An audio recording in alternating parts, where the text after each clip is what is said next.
Dito ako muna, malaman ang sinasabi niya, may gusto ng patunayan, ipakita at iparamdam.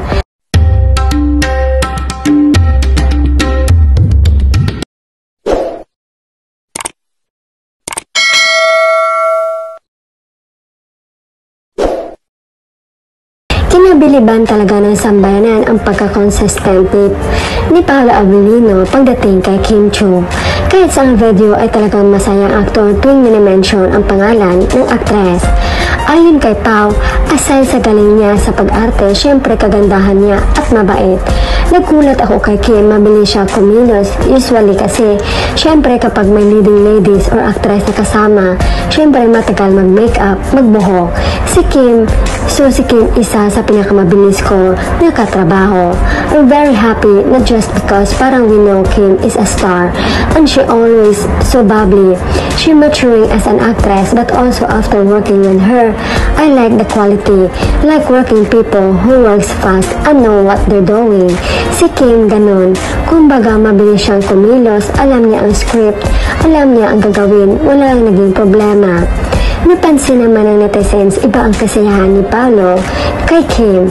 Kaya chika nila, every time talaga he's talking about Kemi, nagliliwanag talaga mukha niya.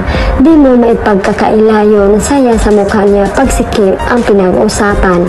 Ang grabe, the consistency. Yung genuine admiration and appreciation, bihira mo lang yan makukuha sa isang tao.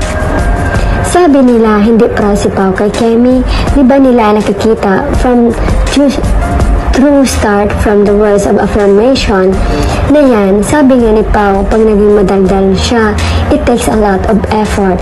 Kay Kim naman, yan yung isa sa love language na gusto niya ma-receive, genuine. Ang galing true story nila, ang galing din ng pagka-edit. Meant to be talaga sila dalawa kasi tadhana na gumawa ng paraan para sa kanilang dalawa.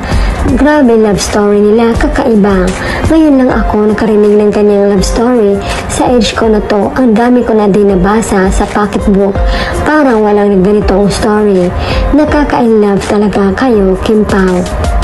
He fell first and he fell even more harder. Isa din sa reason why mahal na mahal ni Pao si ate girl kasi din niya din in-expect na mabigyan siya ng pagkakataon kay Kemi. And now na may chance siya, wala na talaga siyang sinasayang na oras pa. True, kaya one interview sinabi niya, dito ako muna, malaman ang sinasabi niya, may gusto ng patunayan, ipakita at iparamdam. Kaya nga din sabi ni Pao na tama ang hiniling niyang makatrabaho si Kemi. Yung sabi ni Boss Pao na Kim, tumatagos sa puso.